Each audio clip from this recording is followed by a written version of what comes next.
The Wonderful Pump by Lyman Frank Baum. Not many years ago, there lived on a stony, barren New England farm a man and his wife. They were sober, honest people, working hard from early morning until dark to enable them to secure a scanty living from their poor land. Their house, a small one-storied building, stood upon the side of a steep hill, and the stones lay so thickly about it that scarce anything green could grow from the ground. At the foot of the hill, a quarter of a mile from the house by the winding path, was a small brook, and the woman was obliged to go there for water and to carry it up the hill to the house. This was a tedious task, and with the other hard work that fell to her share had made her gaunt and bent and lean. Yet she never complained, but meekly and faithfully performed her duties, doing the housework, carrying the water, and helping her husband hoe the scanty crop that grew upon the best part of their land. One day, as she walked down the path to the brook, her big shoes scattering the pebbles right and left, she noticed a large beetle lying upon its back, and struggling hard with its little legs to turn over, that its feet might again touch the ground. But this it could not accomplish. So the woman, who had a kind heart, reached down and gently turned the beetle with her finger. At once it scampered from the path, and she went on to the brook. The next day, as she came for water, she was surprised to see the beetle again lying upon its back and struggling helplessly to turn. Once more the woman stopped and set him upon his feet, and then, as she stooped over the tiny creature, she heard a small voice say, "Oh, thank you. Thank you so much for saving me."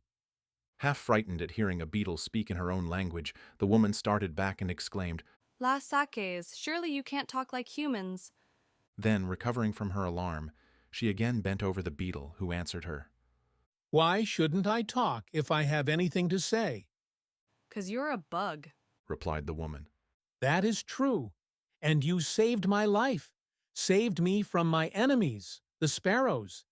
And this is the second time you have come to my assistance, so I owe you a debt of gratitude. Bugs value their lives as much as human beings, and I am a more important creature than you, in your ignorance, may suppose. But tell me, why do you come each day to the brook? For water. She answered, staring stupidly down at the talking beetle. Isn't it hard work? The creature inquired. Yes, but there's no water on the hill. Said she.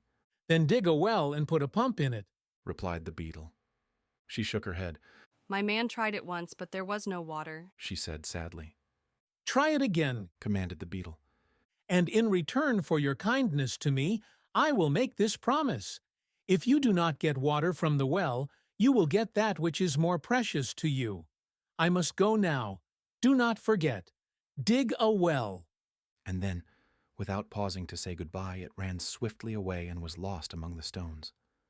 The woman returned to the house much perplexed by what the beetle had said, and when her husband came in from his work, she told him the whole story. The poor man thought deeply for a time, and then declared, Wife, there may be truth in what the bug told you. There must be magic in the world yet, if a beetle can speak, and if there is such a thing as magic, we may get water from the well. The pump I bought to use in the well, which proved to be dry, is now lying in the barn, and the only expense in following the talking bug's advice will be the labor of digging the hole. Labor I am used to, so I will dig the well. Next day he set about it, and dug so far down in the ground that he could hardly reach the top to climb out again, but not a drop of water was found. Perhaps you did not dig deep enough. His wife said when he told her of his failure. So the following day he made a long ladder, which he put into the hole, and then he dug and dug and dug, until the top of the ladder barely reached the top of the hole. But still, there was no water. When the woman next went to the brook with her pail, she saw the beetle sitting upon a stone beside her path. So she stopped and said, My husband has dug the well, but there is no water. Did he put the pump in the well? Asked the beetle. No. She answered. Then do as I commanded. Put in the pump, and if you do not get water, I promise you something still more precious. Saying which, the beetle swiftly slid from the stone and disappeared. The woman went back to the house and told her husband what the bug had said. "Well," replied the simple fellow, "there can be no harm in trying." so he got the pump from the barn and placed it in the well, and then he took hold of the handle and began to pump, while his wife stood by to watch what would happen. No water came, but after a few moments a gold piece dropped from the spout of the pump, and then another and another, until several handfuls of gold lay in a little heap upon the ground. The man stopped pumping then and ran to help his wife gather the gold pieces into her apron, but their hands trembled so greatly through excitement and joy that they could scarcely pick up the sparkling coins. At last she gathered them close to her bosom, and together they ran to the house, where they emptied the precious gold upon the table and counted the pieces. All were stamped with the design of the United States Mint, and were worth $5 each. Some were worn and somewhat discolored from use, while others seemed bright and new, as if they had not been much handled. When the value of the pieces was added together, they were found to be worth $300. Suddenly the woman spoke. Husband, the beetle said truly when he declared we should get something more precious than water from the well. But run at once, and take away the handle from the pump, lest anyone should pass this way and discover our secret. So the man ran to the pump and removed the handle, which he carried to the house and hid underneath the bed. They hardly slept a wink that night, lying awake to think of their good fortune and what they should do with their store of yellow gold. In all their former lives they had never possessed more than a few dollars at a time, and now the cracked teapot was nearly full of gold coins. The following day was Sunday, and they arose early and ran to see if their treasure was safe. There it lay, heaped snugly within the teapot, and they were so willing to feast their eyes upon it that it was long before the man could leave it to build the fire or the woman to cook the breakfast. While they ate their simple meal, the woman said, We will go to church today and return thanks for the riches that have come to us so suddenly, and I will give the pastor one of the gold pieces. "It is well enough to go to church," replied her husband, "and also to return thanks. But in the night I decided how we will spend all our money, so there will be none left for the pastor." We can pump more, said the woman. "Perhaps, and perhaps not. He answered cautiously. What we have we can depend upon, but whether or not there be more in the well, I cannot say." Then go and find out, she returned. For I am anxious to give something to the pastor, who is a poor man and deserving. So the man got the pump handle from beneath the bed, and going to the pump, fitted it in place. Then he set a large wooden bucket under the spout and began to pump. To their joy, the gold pieces soon began flowing into the pail, and, seeing it about to run over the brim, the woman brought another pail. But now the stream suddenly stopped, and the man said cheerfully, "That is enough for today, good wife. We have added greatly to our treasure, and the parson shall have his gold piece. Indeed, I think I shall also put a coin into the contribution box." Then, because the teapot would hold no more gold, the farmer emptied the pail into the wood box, covering the money with dried leaves and twigs, that no one might suspect what lay underneath. Afterward they dressed themselves in their best clothing and started for the church, each taking a bright gold piece from the teapot as a gift to the pastor. Over the hill and down into the valley beyond they walked, feeling so gay and light-hearted that they did not mind the distance at all. At last they came to the little country church and entered just as the services began. Being proud of their wealth and of the gifts they had brought for the pastor, they could scarcely wait for the moment when the deacon passed the contribution box. But at last the time came, and the farmer held his hand high over the box and dropped the gold piece so that all the congregation could see what he had given. The woman did likewise, feeling important and happy at being able to give the good parson so much. The parson, watching from the pulpit, saw the gold drop into the box, and could hardly believe that his eyes did not deceive him. However, when the box was laid upon his desk, there were the 2 gold pieces, and he was so surprised that he nearly forgot his sermon. When the people were leaving the church at the close of the services, the good man stopped the farmer and his wife and asked, Where did you get so much gold? The woman gladly told him how she had rescued the beetle, and how, in return, they had been rewarded with the wonderful pump. The pastor listened to it all gravely, and when the story was finished, he said, According to tradition, strange things happened in this world ages ago, and now I find that strange things may also happen today. For by your tale you have found a beetle that can speak, and also has power to bestow upon you great wealth. Then he looked carefully at the gold pieces and continued, Either this money is fairy gold or it is genuine metal, stamped at the mint of the United States government. If it is fairy gold, it will disappear within 24 hours and will therefore do no one any good. If it is real money, then your beetle must have robbed someone of the gold and placed it in your well. For all money belongs to someone, and if you have not earned it honestly, but have come by it in the mysterious way you mention, it was surely taken from the persons who owned it, without their consent. Where else could real money come from? The farmer and his wife were confused by this statement and looked guiltily at each other, for they were honest people and wished to wrong no one. Then you think the beetle stole the money? Asked the woman.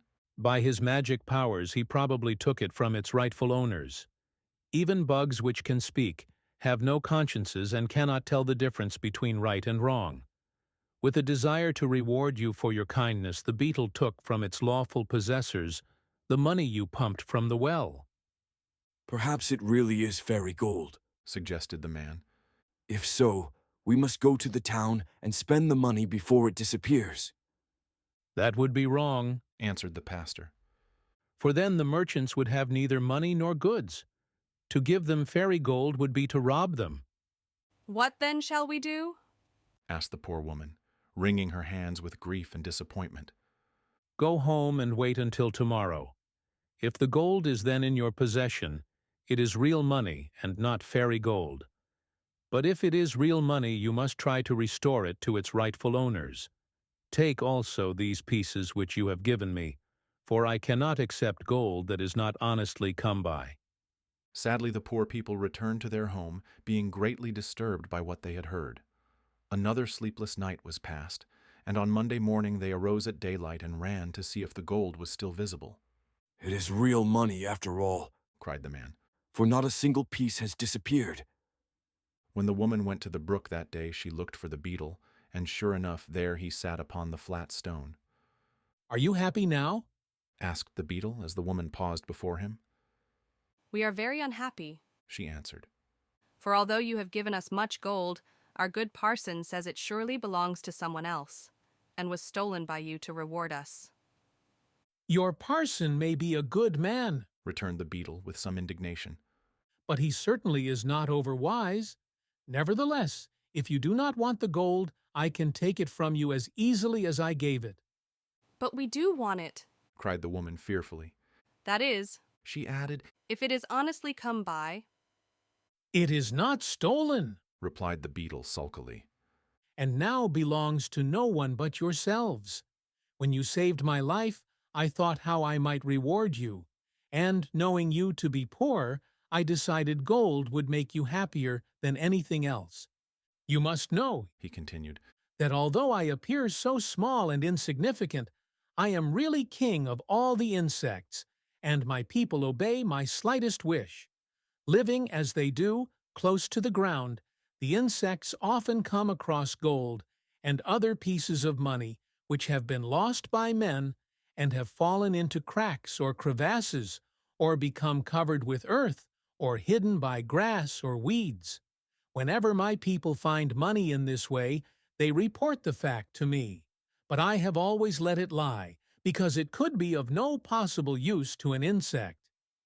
However, when I decided to give you gold, I knew just where to obtain it without robbing any of your fellow creatures. Thousands of insects were at once sent by me in every direction to bring the pieces of lost gold to his hill. It cost my people several days of hard labor, as you may suppose, but by the time your husband had finished the well, the gold began to arrive from all parts of the country. And during the night, my subjects dumped it all into the well. So you may use it with a clear conscience, knowing that you wrong no one. This explanation delighted the woman, and when she returned to the house and reported to her husband what the beetle had said, He also was overjoyed. So they at once took a number of the gold pieces and went to the town to purchase provisions and clothing, and many things of which they had long stood in need. But so proud were they of their newly acquired wealth that they took no pains to conceal it. They wanted everyone to know they had money. And so it was no wonder that when some of the wicked men in the village saw the gold, they longed to possess it themselves. If they spend this money so freely, Whispered one to another. There must be a great store of gold at their home. That is true. Was the answer. Let us hasten there before they return and ransack the house. So they left the village and hurried away to the farm on the hill, where they broke down the door and turned everything topsy-turvy until they had discovered the gold in the wood box and the teapot. It did not take them long to make this into bundles, which they slung upon their backs and carried off, and it was probably because they were in a great hurry that they did not stop to put the house in order again. Presently the good woman and her husband came up the hill from the village with their arms full of bundles, and followed by a crowd of small boys who had been hired to help carry the purchases. Then followed others, youngsters and country louts, attracted by the wealth and prodigality of the pair, who, from simple curiosity, trailed along behind like the tail of a comet, and helped swell the concourse into a triumphal procession. Last of all came Guggins, the shopkeeper, carrying with much tenderness a new silk dress which was to be paid for when they reached the house, all the money they had taken to the village having been lavishly expended. The farmer, who had formerly been a modest man, was now so swelled with pride that he tipped the rim of his hat over his left ear and smoked a big cigar that was fast making him ill. His wife strutted along beside him like a peacock, enjoying to the full the homage and respect her wealth had won from those who formerly deigned not to notice her, and glancing from time to time at the admiring procession in the rear. But alas, for their new-born pride! When they reached the farmhouse, they found the door broken in, the furniture strewn in all directions, and their treasure stolen to the very last gold piece. The crowd grinned and made slighting remarks of a personal nature, and Guggins, the shopkeeper, demanded in a loud voice the money for the silk dress he had brought. Then the woman whispered to her husband to run and pump some more gold while she kept the crowd quiet, and he obeyed quickly. But after a few moments he returned with a white face to tell her the pump was dry, and not a gold piece could now be coaxed from the spout. The procession marched back to the village laughing and jeering at the farmer and his wife, who had pretended to be so rich, and some of the boys were naughty enough to throw stones at the house from the top of the hill. Mr. Guggins carried away his dress after severely scolding the woman for deceiving him, and when the couple at last found themselves alone, their pride had turned to humiliation and their joy to bitter grief. Just before sundown the woman dried her eyes, and having resumed her ordinary attire, went to the brook for water. When she came to the flat stone, she saw the king beetle sitting upon it. The well is dry, She cried out angrily. Yes, Answered the beetle calmly. you have pumped from it all the gold my people could find. but we are now ruined, Said the woman, sitting down in the path beginning to weep. for robbers have stolen from us every penny we possessed. I'm sorry, Returned the beetle. but it is your own fault. Had you not made so great a show of your wealth, no one would have suspected you possessed a treasure or thought to rob you. As it is, you have merely lost the gold which others have lost before you. It will probably be lost many times more before the world comes to an end. But what are we to do now? She asked. What did you do before I gave you the money? We worked from morning till night. Said she. Then work still remains for you. Remarked the beetle composedly. No one will ever try to rob you of that. You may be sure. And he slid from the stone and disappeared for the last time. This story should teach us to accept good fortune with humble hearts, and to use it with moderation. For had the farmer and his wife resisted the temptation to display their wealth ostentatiously, they might have retained it to this very day.